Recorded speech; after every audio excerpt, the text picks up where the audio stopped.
कभी सोचा है कि क्या हमारे जागने, सपने देखने और यहाँ तक कि मरने की प्रक्रिया को भी आत्मज्ञान के रास्ते में बदला जा सकता है? आज हम नारोप के 6 योगों की दुनिया में एक गहरा गोता लगाने वाले हैं।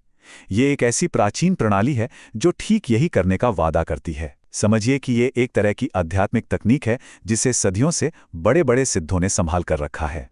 अब इस गहरे और रहस्यमयी रास्ते को समझने के लिए हम एक महान गुरु की मदद लेंगे। हमारी गाइड होंगी लामा तुंग्स्कापा की ये मशहूर किताब ए बुक ऑफ 3 इंस्पिरेशंस। तुंग्स्कापा ने जो बिखरी हुई शिक्षाएं थीं, उन्हें एक बहुत ही साफ और व्यवस्थित रास्ते में पिरो दिया।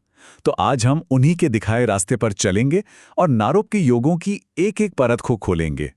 तो हमारा ये सफर कैसा होने वाला है? सबसे पहले तो हम इन योगों का इतिहास जानेंगे, मतलब ये आए कहाँ से। फिर हम देखेंगे कि इस रास्ते पर चलने से पहले तैयारी क्या करनी पड़ती है। उसके बाद हम सीधे उन 6 खास योगों की बात करेंगे, ये समझेंगे कि उनका असली मकसद क्या है, और आखिर में जानेंगे कि भाई त्सोंगखापा की ये किताब इतनी ज़रूरी क्यों मानी जाती है। ठीक है, तो चलिए शुरू करते हैं। देखिए, ये सिर्फ कुछ एक्सरसाइज नहीं है, ये एक पूरी की पूरी आध्यात्मिक तकनीक है जिसका इतिहास 1000 साल से भी ज्यादा पुराना और शक्तिशाली है। ये वो ज्ञान है जो गुरु से शिष्य तक एक अटूट चेन में, एक परंपरा में हम तक पहुंचा है। ये ज्ञान आप कह सकते हैं एक पवित्र नदी की तरह बहा है। शुरुआत हुई महासिद्ध तिलोपा से, जिन्होंने इस रहस्य को अपने सबसे काबिल शिष्य नारोपा को दिया। फिर नारोपा ने इस ज्ञान को महान अनुवादक मारपा को सौंपा, जो इसे तिब्बत लेकर आए। और फिर कई सदियों बाद लामा त्सोंगखापा ने इस पूरी परंपरा के सार को इस अद्भुत ग्रंथ में संजो दिया, जो आज हमारा मार्गदर्शन कर रहा है। देखिए, किसी भी बड़ी इमारत को बनाने से पहले एक मजबूत नींव डालनी पड़ती है ना? नारोप के योगों के साथ भी बिल्कुल ऐसा ही है। ये एक एडवांस्ड रास्ता है और त्सोंगखापा अपने किताब में साफ साफ बताते हैं कि इसके लिए बहुत ही पक्की तैयारी की जरूरत होती है। अब ये समझना बहुत जरूरी है कि तांत्रिक मार्ग में 2 खास स्टेजेस होते हैं। पहला है उत्पत्ति चरण, जिसमें मन और कल्पना की शक्ति का इस्तेमाल होता है। लेकिन नारोपो के 6 योग इससे भी एक कदम आगे हैं। वो पूर्णता चरण का हिस्सा हैं, मतलब एक ऐसा लेवल जहां हम कल्पना से भी आगे बढ़कर सीधे शरीर की सूक्ष्म ऊर्जाओं के साथ, हमारी लाइफ फोर्स के साथ काम करते हैं। त्सोंगखापा इस बात पर बहुत जोर देते हैं कि एक बहुत ही गंभीर और गहरी यात्रा है। साधक को पहले महायान की शिक्षाओं में अच्छी तरह ट्रेंड होना चाहिए, गुरु से सही इनिशिएशन लेना जरूरी है, तांत्रिक प्रतिज्ञाओं का सख्ती से पालन करना होता है, और यहाँ तक कि शरीर को तैयार करने के लिए खास शारीरिक व्यायाम भी करने पड़ते हैं। मतलब ये पूरा समर्पण मांगता है। तो चलिए, अब जब नींव तैयार हो गई है, तो अब हम इस पूरी प्रणाली के दिल पर आते हैं। वो 6 मुख्य योग जो असल में चेतना को बदलने के टूल्स हैं। 6 ये सिर्फ एक नंबर नहीं है, ये इस पूरी प्रणाली का, इस पूरे सिस्टम का दिल है। 6 ऐसी शक्तिशाली तकनीकें जिनमें से हर एक का अपना एक खास मकसद है, और ये सब मिलकर चेतना को बदलने का एक पूरा रास्ता बनाती हैं। और ये हैं वो 6 अभ्यास।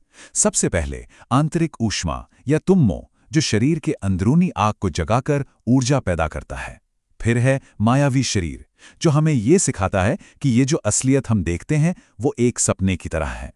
फिर स्पष्ट प्रकाश, जो हमें मन की सबसे शुद्ध, सबसे गहरी अवस्था का अनुभव कराता है। और आखिर में चेतना स्थानांतरण, बलपूर्वक प्रक्षेपण और बार्दो योग। ये वो खास तकनीकें हैं जो हमें मृत्यु और उसके बाद के जीवन के लिए तैयार करती हैं। तो अब सवाल उठता है कि क्या ये सभी 6 एक साथ करने हैं? त्सोंगखापा इससे बहुत ही खूबसूरती से समझाते हैं। सोचिए कि आंतरिक ऊष्मा योग जो है वो नींव है, ये हमारी ऊर्जा पर कंट्रोल लाता है। मायावी शरीर और स्पष्ट प्रकाश ये मुख्य इमारत है। असल बदलाव इन्हीं से आता है। और बाकी के जो योग हैं वो सहायक खंभों की तरह है, जो इस पूरी इमारत को सहारा देते हैं। तो चलिए, अब कैसे से क्यों की तरफ बढ़ते हैं। आखिर इन एडवांस योगों का अभ्यास किया ही क्यों जाता है? इसका सबसे बड़ा मकसद है हमारे होने की हर अवस्था का इस्तेमाल आत्मज्ञान के रास्ते के तौर पर करना। ये एक बहुत ही गहरा सवाल है जिस पर यह पूरी प्रणाली टिकी हुई है। क्या हमारे रोज के अनुभव, हमारा जागना, हमारे सपने और यहां तक कि मौत का वो पल, क्या ये सब आध्यात्मिक जागृति के लिए एक लैब बन सकते हैं? नारोप के योगों का जवाब है एक जोरदार और साफ हाँ। इस लक्ष्य को समझने के लिए हमें बार्दो शब्द को समझना होगा। इसका सीधा सा मतलब है बीच की अवस्था या एक गैप। ये 6 योग 3 मुख्य बार्दों पर काम करते हैं। पहला तो हमारा ये जागृत जीवन जो खुद जन्म और मृत्यु के बीच की एक अवस्था है। दूसरा सपनों की वो रहस्यमयी दुनिया। और तीसरा मृत्यु के बाद और अगले जन्म से पहले का समय। और इस बदलाव का, इस ट्रांसफॉर्मेशन का अंतिम लक्ष्य क्या है? वो है 3 काय या बुद्ध शरीरों को पाना। धर्म काय यानी बुद्ध का वो असीम मन जो सब कुछ जानता है, बिल्कुल आकाश की तरह। संभोगा काय, उनका ऊर्जा से बना आनंदमय शरीर जैसे सूरज की रोशनी। और निर्माण काय, दुनिया में दिखने वाला उनका भौतिक शरीर जैसे ये धरती। और यहीं पर आके सारी कड़ियां जुड़ जाती हैं एक बहुत ही शानदार योजना में, जिसे 9 सम्मिश्रण कहते हैं। लक्ष्य बहुत सरल है, हमारी 3 अवस्थाओं जागृत, सपन और मृत्यु को उन 3 बुद्ध शरीरों के साथ मिला देना, ब्लेंड कर देना। सोच कर देखिए, अपने जागृत जीवन को एक बुद्ध की तरह अनुभव करना, अपने सपनों को उनकी तरह देखना और मृत्यु का सामना भी बुद्ध की चेतना के साथ करना। बस यही इन योगों का अंतिम लक्ष्य है। तो चलिए अब अंत में हम उस ग्रंथ पर वापस आते हैं जिसने इस पूरे विश्लेषण को मुमकिन बनाया है। लामा त्सुंगखा की ये रचना सिर्फ एक और किताब नहीं है, ये इस रास्ते पर चलने वालों के लिए एक लाइट हाउस की तरह है। तो इसे 3 प्रेरणाओं की पुस्तक क्यों कहते हैं? क्योंकि ये हमें 3 तरीकों से इंस्पायर करती है। पहला, ये हमें दिखाती है कि ध्यान कैसे करें, एकदम साफ स्टेप बाय स्टेप निर्देशों के साथ। दूसरा, ये हमें समझाती है कि ये काम क्यों करता है, इसके पीछे के जो सिद्धांत हैं उनका गहरा विश्लेषण करके। और तीसरा, ये हमें विश्वास दिलाती है हर बात को प्राचीन ग्रंथों से जोड़कर, जिससे इसकी ऑथेंटिसिटी पक्की हो जाती है। और त्सुंगखा के अपने शब्दों से ज्यादा विनम्र और समझदारी भरी बात क्या हो सकती है? अपनी किताब के अंत में वो ये मानते हैं कि ये शिक्षाएं कितनी गहरी हैं और किसी भी गलती के लिए माफी मांगते हैं।